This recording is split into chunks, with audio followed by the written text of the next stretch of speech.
You're watching News 25. Local coverage you can count on. News 25 is brought to you by J.K. Nelson Law, voted Best of Las Vegas. Give them a call, 702-727-9900.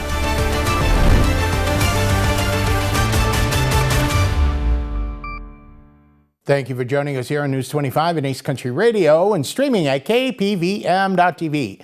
And now on Roku devices on this Friday, January 30th, 2026. Good evening, I'm Chris Palermo. Here is what's happening. Former CNN journalist Don Lemon has been arrested. He is accused of violating federal civil rights laws for disrupting a church service earlier this month.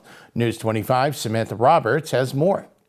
Veteran journalist Don Lemon was taken into federal custody Thursday night by law enforcement agents in Los Angeles, where he had been covering the Grammy Awards. According to federal and attorney statements, Lemon and 3 others were arrested in connection with an incident on January 18th at a church service in St. Paul, Minnesota, where anti-immigration protesters interrupted the service. Authorities allege the actions there violated federal civil rights laws by interfering with worshipers' protected religious exercise, charges stemming from what the Department of Homeland Security called a coordinated disruption. Lemon's lawyer insists he was acting in his role as a journalist, documenting the events, and says the arrest represents an unprecedented attack on press freedom. Supporters, including press freedom advocates, argued that journalists have a constitutional right to cover protests and events of public interest. Critics counter that authorities see evidence suggesting Lemon entered the church and may have been involved beyond mere observation, claims that Lemon disputes. The case has sparked intense debate over the First Amendment and the limits of journalistic protection under federal law. Lemon is expected to appear in federal court to address the charges as this story continues to develop. More news now. There are serious allegations of assault now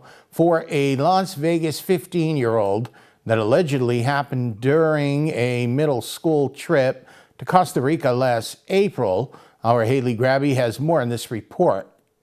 A Las Vegas teenager is now facing charges in adult court following the allegations of a sexual assault involving middle school students during an international school trip. According to a Las Vegas Metro Police arrest report, a group of 8th grade boys from the Alexander Dawson School were on a school field trip to Costa Rica last April when investigators say another student was assaulted inside a hotel room. Police say the incident was recorded on a video. 15-year-old Val Griffith was identified as the teen who allegedly recorded the video. A grand jury indicted him on a felony charge of possessing a visual depiction of sexual conduct involving a child. Police identified 4 boys during the investigation. Detectives say multiple videos were recovered as evidence. In reports presented to the grand jury, officers described the victim appearing in distress while other students were heard in the background. Authorities say the victim was eventually able to get away. A testimony shows the students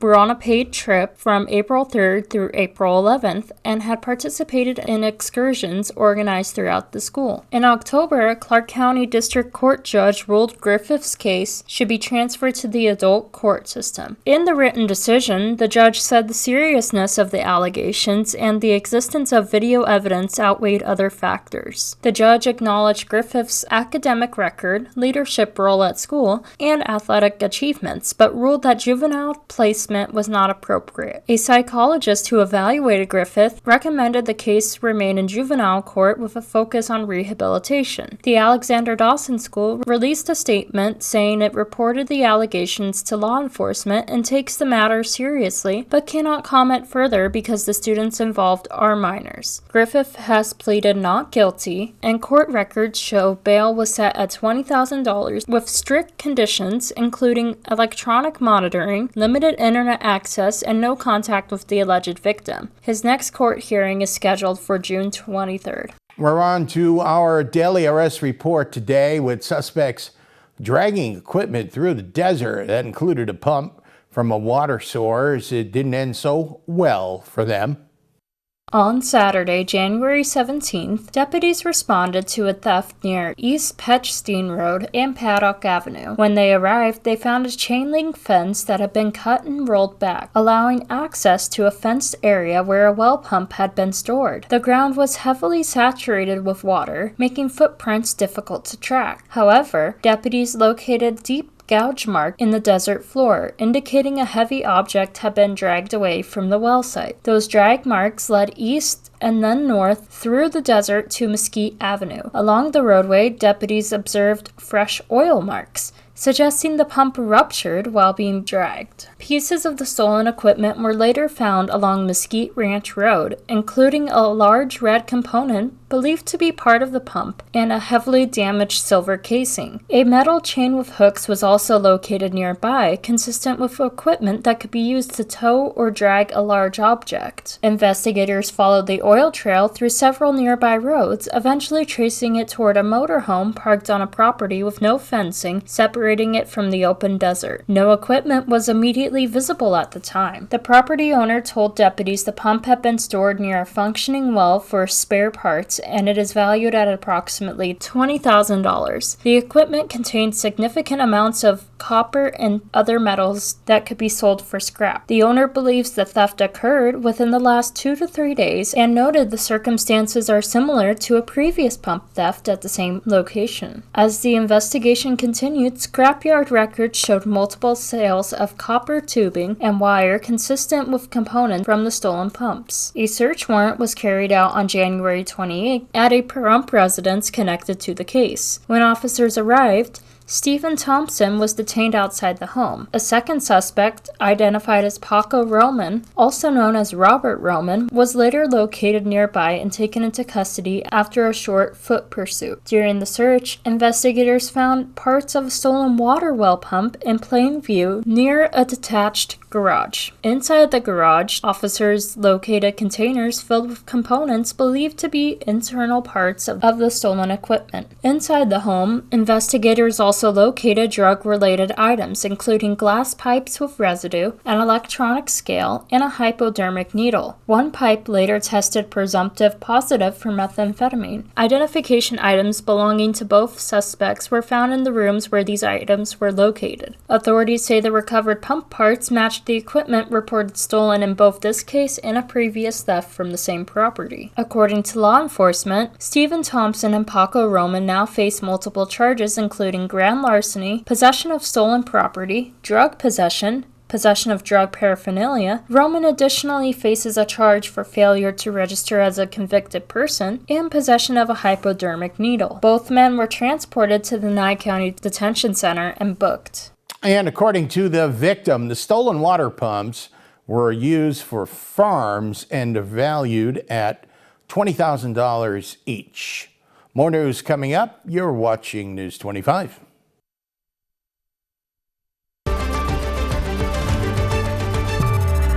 You're watching News 25. Local coverage you can count on.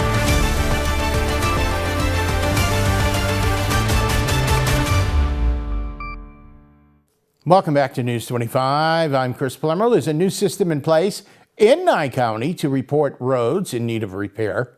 18,000 square miles is a lot of ground to cover, but the third largest county in the country is going high-tech with their Asset Essentials program.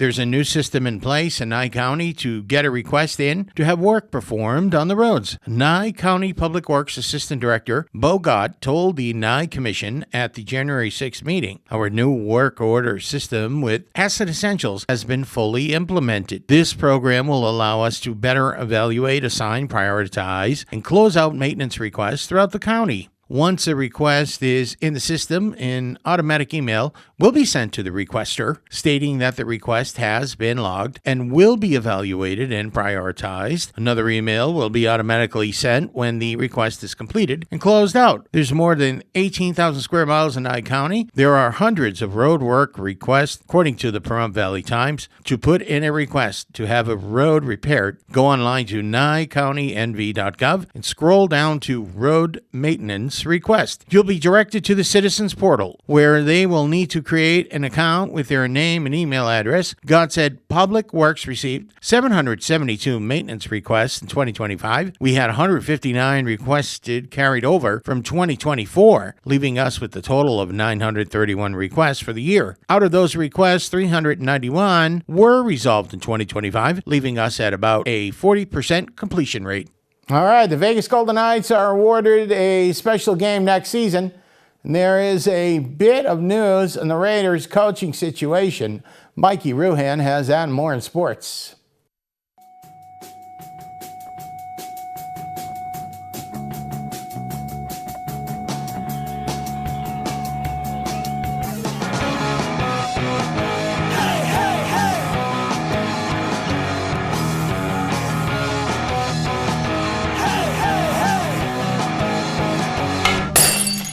Time now for your News 25 look at sports and streaming at KPVM.TV and now on Roku devices. Jason Robertson and Mikko Rattanen scored in the shootout, and the Stars escaped with a 5-4 win over the Golden Knights on Thursday night. Golden Knights will try to lower everybody's blood pressure Saturday night when they welcome the Seattle Kraken. Golden Knights are heading to Texas in a big way on Thursday. The NHL announced the 2027 Navy Federal Credit Union NHL Stadium Series matchup with Vegas taking on the Dallas Stars. On Saturday, February 20th, the game will be played at AT&T Stadium, home of the Dallas Cowboys. Now to the NFL coaching carousel. After Denver Broncos quarterback coach Davis Webb removed his name from consideration for the Raiders head coaching job, it's becoming clearer by the day that Las Vegas has its sights on Seahawks offensive coordinator Clint Kubiak. And finally, some good news on campus.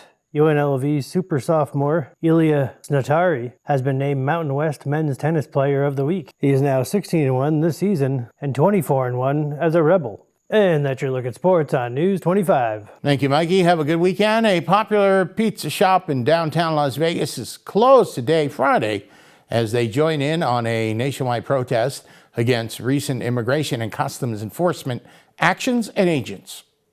Yukon Pizza in Las Vegas is closing for one day, January 30th, in support of a national ICE protest. They are located in downtown's Huntridge Center. A flyer posted to social media says, after a collective decision from ownership, management, and staff, Yukon Pizza will be closed to participate in the general strike on Friday, January 30th, in solidarity with the people of Minnesota and all those brutalized by ICE. We are joining this National Day of Action to say ICE out of everywhere. We are committed, as we always have been, to bringing power to the people however we can. Yukon Pizza Team. The ICE Out strike and protest are set to take place across the country on January 30th and 31st, protesting against ICE violence. Grassroots organizers say they are taking action against immigration and customs enforcement activity in their communities.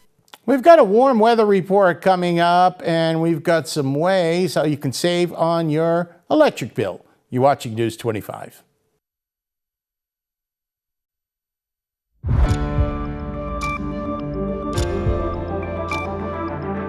You're watching News 25. Local coverage you can count on. News 25 is brought to you by Mountain West Lawyer, Injury Attorneys, 727-9500.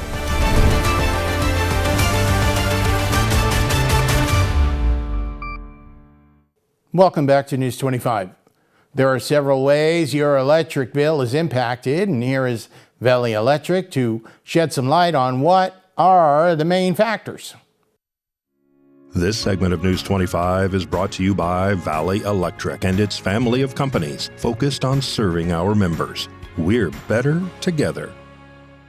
Here are 4 factors that impact your energy bills.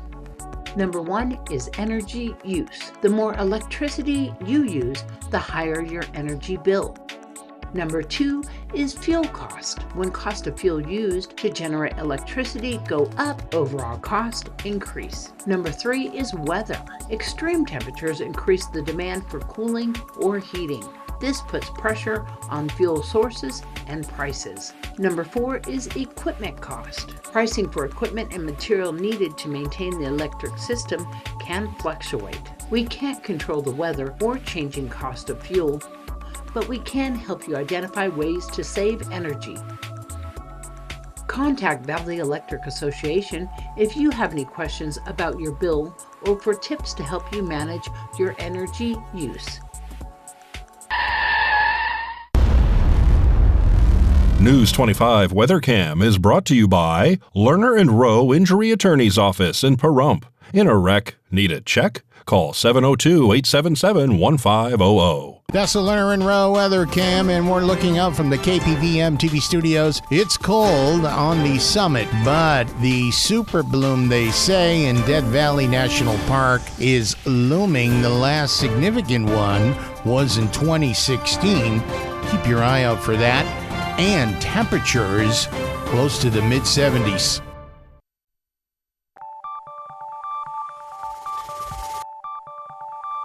Weather is sponsored by the Nevada Dairy Farmers and the Dairy Council of Nevada, sharing the love of all things dairy. Celebrate the best moments with milk. Milk the moment.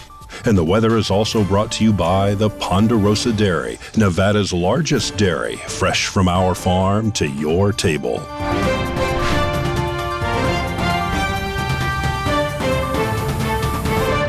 Welcome back to News 25. I'm Chris Palermo. This is your weather forecast and weather report from the anchor desk. 59 in Fernley, Fallon hit 59. Hey, they're going down to 22 tonight. Carson City is 60. Tonopah at 55. Goldfield mining 57 degrees. Beatty 68. They're going to be 39 tonight for a low. Amargosa 71. Right here in Las Vegas, 68. They're going down to 45 tonight. Death Valley is gonna Death Valley, 77, low 50 degrees. Your current temperatures in the valley in Pahrump, give or take a couple degrees, depending where you are, 62. And the sun rose this morning at 6:56 a.m., a little bit earlier. 23% humidity today. Wind today, southeasterly direction, light winds, 4 miles an hour. Whoa, look at that. We hit 69 degrees. That's pretty nice for the end of January. Like I just said, it's 62 degrees, no advisories. Your sunset about 22 minutes ago, folks. 48 degrees humidity, and we've got winds tonight, northeasterly direction, 4 miles an hour, 36 degrees tonight. And your stunning forecast looks like this. Tomorrow, Saturday, sunny. 73, there's a song Sunny, and 75. Let's add a few more degrees in the sun there. Sunday 73, Monday 74, Monday is sunny. Tuesday is 73 and sunny. Wednesday and Thursday about the same. Sun next Friday, and your lows, I'll tell you, those low temperatures, the folks on the East Coast would be happy if they were their high temperatures. That'll just about do it for all of us here tonight. We're, like I said, early on going into the weather forecast. They're anticipating a super bloom in Death Valley with the wildflowers. We're certainly having a super bloom of the weeds all around, and I think that's what I'll be doing this weekend. Thank you for watching News 25. I'm Chris Palermo.